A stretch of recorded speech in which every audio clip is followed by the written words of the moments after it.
Kilo বারুদ। তোর ভাই এখন কোথায়? আমি কিছু জানি না তোর ভাইয়ের কাজ করস আর তোর ভাই কই সেটাই জানোস না? ভাই, আমাদের সাইডা দেন। আমি কিছু বললে ওই রুবি ভাই আমার গুলি করে মেরে ফেলবো। ও কাকা, ওর পিস্তলে বুলেট থাকলে আমার পিস্তল থেকে কি গোলাপ ফুল বেরোবে? আমি বললেও আপনারা আমার মেরে ফেলবেন। তোর গায়ে কেউ ফুলের টোকাও দেবে না, আমি জবান দিলাম। রবি ভাই মায়া না করে কিছু জনের জন্য আন্ডারগ্রাউন্ড আছে। যাই। ভাই ওর কাজ শেষ, ওর এখন না, কি বলতেছো ভাই? ওর এখন ছেড়ে দিলে তো ও এখনই কল দিয়ে রবিবারে সব বলে দিবে। জনি, জবান দিছি আমি, ছেড়ে দে। ও কোথায় যায়, কি করে, কাকে কাকে কল দেয়, সবকিছু ফলো কর। ভাই কে জানি আমাকে ছবি তুলতেছে।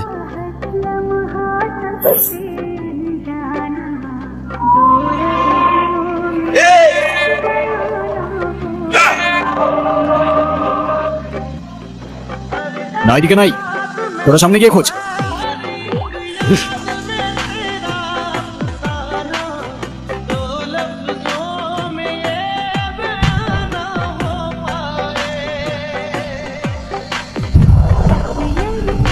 কোথায় ফোন বন্ধ? কি হয়েছে, এত নক করতেছিস কেন? সকাল সকাল আমার মাথা খাইতে আসছে। কালকে বিকাল থেকে তোমার ফোন বন্ধ কেন ভাই? তোমার জন্য আমার টেনশন হয় না? তোর কে টেনশন করতে বলছে? আমি বলছি? হ্যাঁ, প্লিজ একটু বোঝার চেষ্টা কর। আমার মন ভালো আছে, দেখ এই যে আমি হাসতেছি। হ্যাঁ, তুই প্লিজ যা। না ভাই না, তোমার মন ভালো নাই, আমি কিছুতেই যাবো না ভাই। তুমি হাজার ধাক্কা দিলেও তুমি আমার বাস থেকে বের করতে পারবো না। আমি আসবো, তোমার গান শোনাবো, তোমার মন ভালো করবো, আমি আসবো। আরে না, ভাই Shit.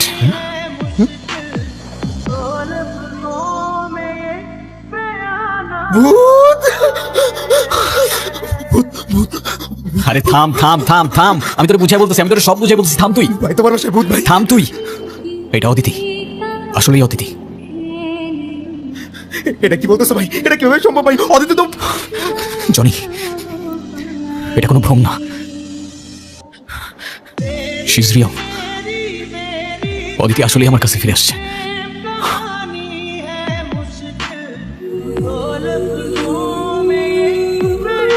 তাহলে এই জন্য গতকাল থেকে তোমার ফোন অফ?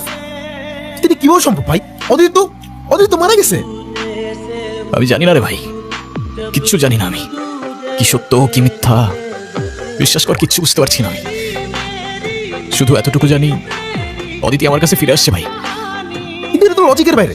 একটা মানুষ মারা গিয়ে আবার কি করে ফিরে আসতে পারে? লজিক, মিরাকেল, জানি না। এটাও জানি না ও কিভাবে ফিরে আসছে। শুধু এতটুকু জানি এতদিন পর আমি আমার ভালোবাসার মানুষটাকে ফিরে পাইছি ভাই। তুই প্লিজ কাউকে কিচ্ছু বলিস না, কাউকে কাউকে আমার সাথে দেখাও করতে দিস না। ঠিক আছে ভাই, কিন্তু কেউ যদি জিজ্ঞাসা করে তুমি কোথায়, বলে দিস আমি শহর থেকে অনেক দূরে চলে গেছি। আসলে আমিও বুঝতে পারতেছি না ভাই এসব কি হচ্ছে। কিন্তু এতদিন পর তোমার এই খুশি দেখে আমারও খুব শান্তি লাগছে। তুমি চিন্তা করো না ভাই, তুমি যেমনটা চাও তেমনটাই হবে। ও আমাকে দেখে ভয় পেয়ে ভূত বললো কেন? আমি কি দেখতে ভূতের মতো? জমওয়ারি, তুমি দেখতে অসম্ভব সুন্দর, একদম ভূতের মতো না। আর ও আসলে একটু এরকমই, একটু বেশি ড্রামা করে। তোমার চোখের দিকে তাকালে তো মনে হয় তুমি মিথ্যে কথা বলছো। তাহলে আর একটু ভালো করে তাকিয়ে দেখো, হয়তো আরো অনেক কিছু দেখতে পাবে। শুধু মিথ্যেটাই কেন দেখছো বলো? আচ্ছা শোনো, তারপর কি হলো বলো না। তারপর আমাদের আবার দেখা হলো। কি গতকাল কতগুলো কল দিলাম, ধরো না কেন? কোন নাম্বারে কল দিয়েছেন আপনি? কেন 01628589556? আর এটা তো আমার নাম্বারই না। আমার নাম্বার তো 01788256155। 55 ওকে। এই এক সেকেন্ড, আমি আপনাকে নাম্বার কেন দিলাম? আমি কি জানি, তুমি দিলা, আমি নিলাম। আপনাকে আর কি বলবো, আপনি তো মানুষই ভালো না। কেন, আমি আবার কি করলাম? সেদিনে তো সব দেখলাম। আচ্ছা সেদিন আপনি কাউকে কোনো কিছু বলেন নাই কেন? যদি বলতাম তাহলে আর তোমাকে বাঁচিয়ে রাখতে পারতাম না। আমার গ্যাং যদি জানতে পারে আমি কারোর জন্য মায়া করেছি কিংবা কাউকে ক্ষমা করেছি, ওরা আমাকে দুর্বল ভাবতো। আর ইতিহাস সাক্ষী, দুর্বলের সাথে পুরো দুনিয়া বিশ্বাসঘাতকতা করে। আমার এত কিছু বসে দরকার নেই। আপনি এখানে কি করছেন? খেয়াল রাখছি তোমার, যেন আমার গ্যাংয়ের কোনো লোক তোমার ক্ষতি করতে না পারে। ও হ্যালো, আমি আপনার এসব গ্যাং ট্যাংকে ভয়টাই পাই না, ওকে? আর আপনাদের মতো এসব মানুষদের আমার এমনিতেই অপছন্দ। কেন বলো তো? কারণ কারণ আপনি আমার ফোন নিয়ে গেছেন। এই তো ফেরত দিয়ে দিলাম। আরও কারণ আছে, আপনারা তো মানুষই মেরে ফেলেন। তুমি আমাকে কাউকে মারতে দেখছো? না তো, তাহলে কিছু না।